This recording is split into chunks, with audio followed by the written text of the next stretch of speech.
السلام علیکم ورحمۃ اللہ وبرکاتہ۔ 26 اپریل 1984 احمدیوں کے خلاف غیر اسلامی قوانین کا اجرا، مولویوں کا دجل اور فریب۔ پاکستان کے احمدی مخالف مذہبی طبقہ نے احمدیہ کی مخالفت میں کوئی کسر نہیں چھوڑی۔ طرح طرح کے حربے آزمائے گئے، الزامات تراشے گئے اور عوام کو گمراہ کرنے کے لیے جھوٹ اور فریب کا سہارا لیا گیا۔ جھوٹے الزامات لگا کر عوام الناس کو بے وقوف بنایا گیا اور انہیں اسلام کی خوبصورت تعلیم سے بے بہرا اور بیگانہ کرنے کی کوشش کی گئی۔ مگر جماعت احمدیہ کو جھوٹا ثابت کرنے کے لیے قرآن و سنت سے انہیں کوئی دلیل نہ مل سکی، اور بالآخر ایک مولوی کے اغوا کا جھوٹا ڈھونگ رچا کر جنرل ضیاء کے ذریعے احمدیوں کے خلاف غیر اسلامی اور غیر شرعی قانون بنوا کر پابندیاں لگوا دی گئیں، اور یوں اپنے دعووں کی حقیقت خود ہی ظاہر کر دی۔ مولویوں کی سازش۔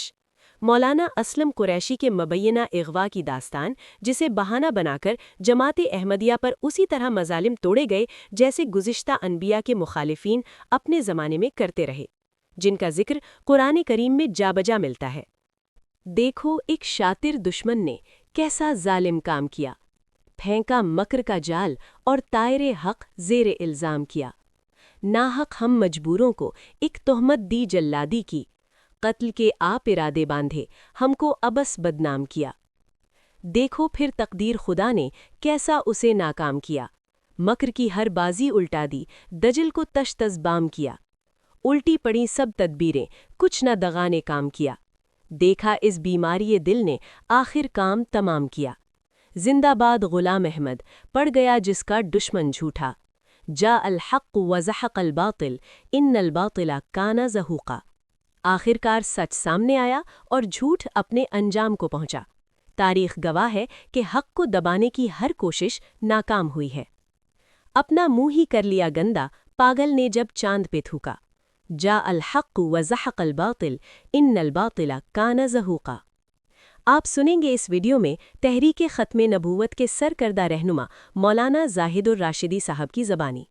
مگر اگر مولانا صاحب اسلم قریشی کے مبینہ اغوا کی تفصیلات بھی بیان کر دیتے تو کیا ہی خوب ہوتا، لیکن آپ یہ تفصیلی ویڈیو ضرور دیکھیں۔ اسی کے صدارتی اس کو آرڈیننس کہا جاتا ہے۔ آرڈیننس تھا لیکن پارلیمنٹ کے منظور کرنے کے بعد وہ قانون بن گیا تھا۔ صدارتی آرڈیننس جس نے پارلیمنٹ کی منظوری کے بعد باقاعدہ قانون کا درجہ اختیار کیا تھا، اور قانون ہی ہے، اس کو انہوں نے اس کی ضرورت پیش آئی اس لیے کہ قادیانیوں نے بائیکاٹ کیا اور قادیانیوں نے اپنے بارے میں فیصلہ ماننے سے انکار کر دیا۔ اس پر پھر اس اجتماع کو ختم کرنے کے لیے، جو ختم نہیں ہو رہا تھا کسی اور ذریعے سے، یہ قانون آیا، قادیانی مسجد کا نام استعمال نہیں کریں گے، اسلامی اصطلاحات استعمال نہیں کریں گے، ٹائر استعمال نہیں کریں گے، کھلے بھلے جلسہ نہیں کریں گے، تاکہ مسلم اور قادیانی کا امتیاز قائم رہے اور اجتماع ختم ہو، شناخت الگ ہو جائے ان کی۔ اس پر یہ کہا آیا۔ وہ اس 84 کی تحریک کے نتیجے میں ہی آیا، لیکن اس کی ضرورت کیوں پیش آئی؟ فضا تو تھی، یہ فیصلہ نہیں مان رہے، اور فیصلہ نہیں مان رہے اور بائیکاٹ بھی کر رہے ہیں، اور اس کے خلاف دنیا بھر میں کمپین بھی کر رہے ہیں۔ تو اس فضا میں ایک واقعہ یہ پیش آیا کہ سیالکوٹ میں اسلم قریشی ایک مبلغ تھے ختم نبوت کے جماعت کے، وہ اغوا ہو، وہ غائب ہو گئے۔ ایک جلسے معراج کے گاؤں میں وہاں تقریر کرنے جا رہے تھے، راستے میں اغوا ہو گئے، غائب ہو گئے۔ ان کے بازیابی کے لیے سیالکوٹ سے تحریک، گجرانوالہ، چونکہ گجرانوالہ ڈویژن تھا سیالکوٹ گجرانوالہ، تو گجرانوالہ سے اس کا آغاز ہوا۔ اس میں ایک مجلس عمل بنی گجرانوالہ ڈویژن کے سطح پر، سیالکوٹ، گجرانوالہ، یہ سارے حضرات مل کر۔ پلوی مکتبہ فکر کے معروف بزرگ تھے حاجی لطیف احمد چشتی، کاموکی سے بڑے معروف بزرگ تھے، وہ صدر بنے اور مولانا حکیم عبدالرحمٰن آزاد سیکرٹری جنرل بنے۔ میں اس کا مصوبی سیکرٹری اطلاعات تھا، میری یہ شروع سے یہ سیکرٹری اطلاعات ہی رہا ہوں، جہاں بھی رہا ہوں۔ تو یہ ایک مشترکہ بنی، اور ہم نے اس تحریک کا عنوان تھا اسلم قریشی کی بازیابی کی تحریک۔ اسلم قریشی صاحب کدھر گئے؟ اسلم قریشی کچھ عرصے بعد وہ اغوا ہو گئے تھے، یا اغوا غائب ہو گئے تھے، وہ کچھ عرصے کے بعد خود نمودار ہو گئے، اور وہ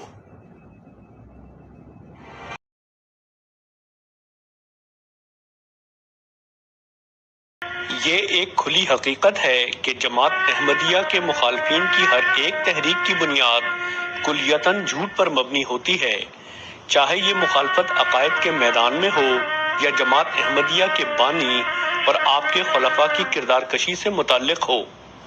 مخالف مولویوں کا مدار اس بارے میں 100% جھوٹ پر مبنی ہوتا ہے۔ مولانا اسلم قریشی کا قضیہ بھی مولویوں کے ایسے ہی جھوٹوں میں سے ایک جھوٹ کا منہ بولتا ثبوت ہے۔ اسلم قریشی ایک لفٹ آپریٹر تھا۔ اس نے ایک احمدی مسلمان وزیر مملکت جناب ایم احمد صاحب پر قاتلانہ حملہ کیا اور اس کارنامے کے نتیجے میں علماء کی طرف سے اسلم قریشی کو مولانا کے خطاب سے نوازا گیا۔ یہی مولانا اسلم قریشی بعد ازاں 1980 کی دہائی میں ربوہ شہر کے ریلوے اسٹیشن کے قریب ایک مسجد کی امامت پر مامور کر دیے گئے۔ یہاں ان کا کام رات دن جماعت احمدیہ اور اس کے بزرگوں کے خلاف مسجد کے لاؤڈ اسپیکر کے ذریعے بد زبانی اور بد کلامی کرنا تھا۔ اسی دوران یہ مولانا صاحب اچانک غائب ہو جاتے ہیں۔ ان کا غائب ہونا تھا کہ احمدی مخالف مولویوں نے خلیفہ وقت اور جماعت احمدیہ کے خلاف جھوٹی اور بھیانک الزام تراشیوں کا ایک طوفان کھڑا کر دیا۔ پاکستان کے طول و عرض میں پھیلے ہوئے مولویوں نے بڑی تحدی کے ساتھ اسلم قریشی کے اغوا اور قتل میں امام جماعت احمدیہ کے ملوث ہونے کے جھوٹے اور ناپاک الزام کی بوچھار شروع کر دی۔ حد تو یہ ہے کہ اس وقت کی پنجاب اسمبلی کے ممبر اور تحریک ختم نبوت کے ایک سرگرم مولوی صاحب جناب منظور چنیوٹی نے عام مجمع میں یہ چیلنج دے ڈالا کہ اگر امام جماعت احمدیہ مرزا طاہر احمد صاحب مولانا اسلم قریشی کے اغوا میں ملوث نہ پائے گئے تو وہ سرے بازار گولی کھانے کو تیار ہوں گے۔ چنانچہ اخبار نوائے وقت اپنی 18 فروری 1984 کی اشاعت میں مولانا منظور چنیوٹی کے اس چیلنج کا ذکر کچھ ان الفاظ میں کرتا ہے۔ مولانا منظور احمد چنیوٹی نے اجتماع سے خطاب کرتے ہوئے کہا کہ مجاہد اسلام مولانا اسلم قریشی کی گمشدگی کے سلسلے میں مرزا طاہر احمد کو شامل تفتیش کیا جائے۔ انہوں نے کہا کہ ہم نے حکومت کو 6 آدمیوں کے نام تفتیش کے لیے دیے تھے جن میں مرزا طاہر احمد بھی شامل ہے۔ اگر ان 6 میں ملزم برآمد نہ ہو تو ہم سرے بازار گولی کھانے کو تیار ہیں۔ احمدی مخالف علماء خلیفہ وقت اور جماعت احمدیہ پر نہ صرف مولانا اسلم قریشی کے اغوا کا گھناؤنا الزام لگاتے رہے بلکہ یہ دعویٰ بھی کرتے رہے کہ احمدی اسے قتل کر چکے ہیں۔ چنانچہ ایک ہفت روزہ اخبار ختم نبوت اپنی 11 تا 17 مارچ 1988 کی اشاعت میں احمدی مسلمانوں کے خلاف مولویوں کے ایک احتجاجی جلسے اور جلوس کی رپورٹنگ کرتے ہوئے لکھتا ہے: مسلمانوں کے مختلف مکاتیب فکر کے علماء کرام نے اپنی تقریروں میں مبلغ مجلس تحفظ ختم نبوت مولانا اسلم قریشی کو برآمد کرنے کے مسئلے کو بلا تاخیر حل کرنے پر زور دیا اور مطالبہ کیا کہ مولانا اسلم قریشی کے قاتل جن کی نشاندہی ہو چکی ہے ان کو گرفتار کر کے برسر عام پھانسی دی جائے۔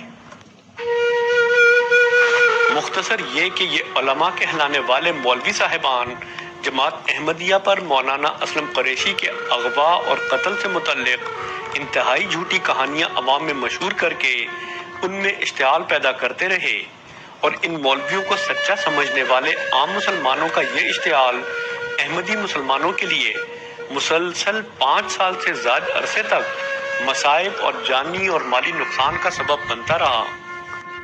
مولویوں کا مکر و فریب پر مبنی یہ جھوٹا اور خونی کھیل ابھی جاری ہی تھا کہ 12 جولائی 1988 کی شام اچانک پاکستان ٹی وی پر مولانا اسلم قریشی نمودار ہوئے۔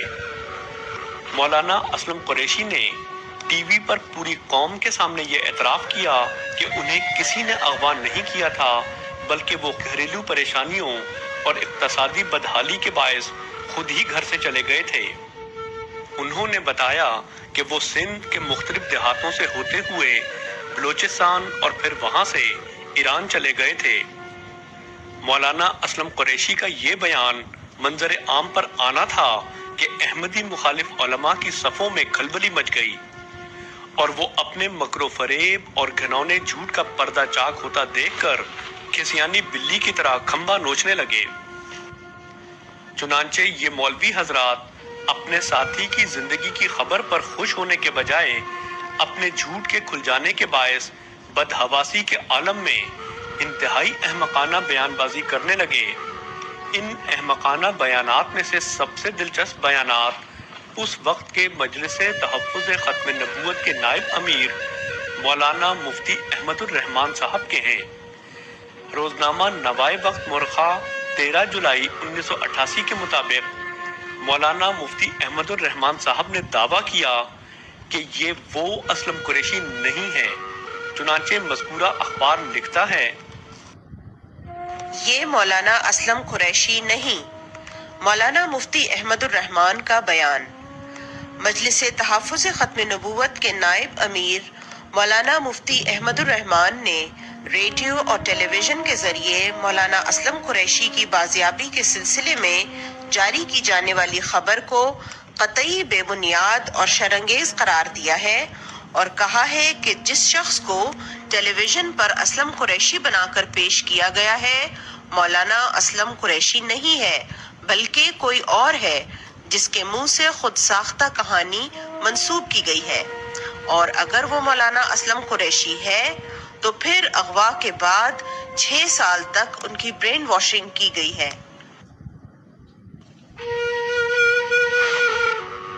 اخبار جنگ کی زینت بننے والے مولانا مفتی احمد الرحمان کے بیان کے مطابق مولانا اسلم قریشی کا ٹی وی پر وہ بیان جس میں انہوں نے مولویوں کے مکروہ اور گھنونے جھوٹ کا بھانڈا پھوڑ دیا تھا، وہ بیان دراصل جعلی اور فرضی ہے اور محض ہیپناٹزم کا نتیجہ ہے۔ مزید یہ کہ مجلس تحفظ ختم نبوت کے نائب امیر اس بارے میں حکومت سے مباہلہ کرنے کو بھی تیار ہیں۔ چنانچہ مذکورہ اخبار لکھتا ہے، اسلم قریشی کی برین واشنگ کی گئی ہے۔ مفتی احمد الرحمان۔ مجلس تحفظ ختم نبوت نے تحقیقاتی کمیٹی قائم کر دی۔ مجلس تحفظ ختم نبوت کے نائب امیر مولانا مفتی احمد الرحمان نے ایک بیان میں کہا ہے کہ ریڈیو اور ٹیلی ویژن پر اسلم قریشی کے نام سے ایک شخص کی نمائش کی گئی اور اس کی زبان سے ایک ایسی کہانی منسوب کی گئی جس کا حقیقت سے کوئی تعلق نہیں۔ ہم 100% یقین کے ساتھ کہتے ہیں کہ یہ کہانی جعلی اور فرضی ہے اور حکومت کے ذمہ دار لوگوں سے ہم اس موضوع پر مباہلہ کرنے کے لیے تیار ہیں۔ دراصل اسلم قریشی کے اغوا پر 6 سال تک پردہ ڈالے رکھا گیا اور پھر اس کی برین واشنگ کر کے ذہنی طور پر مفلوج کیا گیا اور ہپنوٹزم کے ذریعے اس کی زبان سے قطعاً غیر معقول اور نہایت بھونڈی اور فرضی کہانی دہرائی گئی ہے، جبکہ حقائق یہ ہے کہ مولانا اسلم قریشی وہ شخص ہے جس نے ایم احمد قادیانی پر اس وقت قاتلانہ حملہ کیا جبکہ وہ قائم مقام صدر کی حیثیت سے چارج لینے جا رہا تھا۔ حقائق تو یہ ہیں کہ الہی تصرف کے تحت اسلم قریشی پھنس چکا تھا، لہٰذا اسے حقیقت کے اعتراف کے بغیر چارہ نہ تھا، ورنہ جہاں تک اس کی ذہنی کیفیت اور خصلت کا تعلق ہے تو ان واقعات کے بعد بھی وہ اسی گزشتہ مولویانہ ذہنیت اور خصلت کا انسان ثابت ہوتا رہا جیسا کہ وہ اس سے پہلے تھا۔ چنانچہ اسی خصلت کے ماتحت اسلم قریشی نے ان واقعات کے کچھ ہی عرصے بعد یعنی 9 مارچ 1989 کو ایک اور احمدی مسلمان پر قاتلانہ حملہ کیا۔ اس بار اس کا نشانہ ایک وکیل تھے جنہیں اس نے چاقوؤں کے وار کر کے شدید زخمی کر دیا، اور اس بار کے قاتلانہ حملے کے بعد اسلم قریشی مولانا اسلم قریشی سے حضرت مولانا اسلم قریشی بن گیا۔ تو ناظرین، یہ تھی میری آج کی ویڈیو جس میں آپ نے مولانا اسلم قریشی کے مبینہ اغوا کی داستان سنی۔ جماعت احمدیہ پر اور اس کے عہدیداران پر بے شمار مظالم ڈھائے گئے، ایسے کئی واقعات ہیں جو حقیقت پر مبنی ہیں مگر کبھی منظر عام پر نہیں لائے گئے۔ ہمیشہ انہیں پردے کے پیچھے رکھا گیا اور اس کے برعکس جھوٹی کہانیاں، من گھڑت الزامات اور گمراہ کن پروپیگنڈا پھیلایا جاتا رہا۔ مذہب کے نام کو استعمال کیا گیا، قادیانی کا لیبل لگا کر نفرت کو ہوا دی گئی اور ختم نبوت کے نام پر چندہ جمع کر کے عام لوگوں کے جذبات سے کھیلا جاتا رہا۔ لیکن ان سب کے باوجود ایک حقیقت اپنی جگہ قائم ہے۔ جماعت احمدیہ نہ کبھی جھکی ہے اور نہ ہی کبھی جھکے گی۔ اس نے ظلم کا جواب ظلم سے نہیں دیا بلکہ صبر، دعا اور اخلاق کے ساتھ ہر آزمائش کا مقابلہ کیا ہے۔ یہی اس جماعت کی اصل طاقت ہے اور یہی اس کا ہتھیار۔ ہماری قوت نہ شور میں ہے نہ طاقت کے مظاہرے میں، بلکہ ہماری اصل طاقت ہماری دعائیں ہیں۔ ہم دعاؤں کے سہارے جیتے ہیں، دعاؤں کے ذریعے ہی جواب دیتے ہیں اور انشاءاللہ دعاؤں کے ذریعے ہی سچ کو غالب کر کے دکھائیں گے۔ ہمیں یقین ہے کہ اللہ تعالیٰ ہی سچائی کو سربلند کرتا ہے اور وہی ہے جو ہر فریب کو بے نقاب کرتا ہے، اور انشاءاللہ وہ دن دور نہیں جب سچ پوری دنیا پر واضح ہو جائے گا۔ اب فیصلہ آپ سب نے کرنا ہے اور کامنٹ سیکشن میں اپنی رائے کا اظہار بھی ضرور کریں۔ جماعت احمدیہ پر اگر کسی بھی دور میں ظلم ڈھائے گئے یا ان پر کسی بھی قسم کے الزامات لگائے گئے تو اللہ تعالیٰ کس طرح سچائی کو نمایاں کرتا ہے اور دنیا کے سامنے حق کو ظاہر کرتا ہے، لیکن لوگ انکار کرتے ہیں، واضح دلائل اور ثبوتوں کے باوجود بھی حقیقت کو قبول نہیں کرتے۔ اللہ تعالیٰ ہمیں بھی حق اور سچ کی آواز بننے کی توفیق دے اور ہمیں دنیا میں حق بات کو بلند کرنے والا۔ میری تمام احمدی احباب سے گزارش ہے کہ جو بھی اس ویڈیو کو دیکھے وہ اسے ضرور آگے شیئر کرے تاکہ سچائی پر مبنی یہ پیغام زیادہ سے زیادہ لوگوں تک پہنچ سکے اور ہم اسی طرح حق اور سچ کا آئینہ آپ کے سامنے پیش کرتے رہیں۔ اگر ویڈیو پسند آئی ہو تو لائک اور شیئر کرنا مت بھولیے گا اور کامنٹ سیکشن میں اپنی رائے کا اظہار ضرور کریں۔ اللہ حافظ، ملتے ہیں اگلی ویڈیو میں۔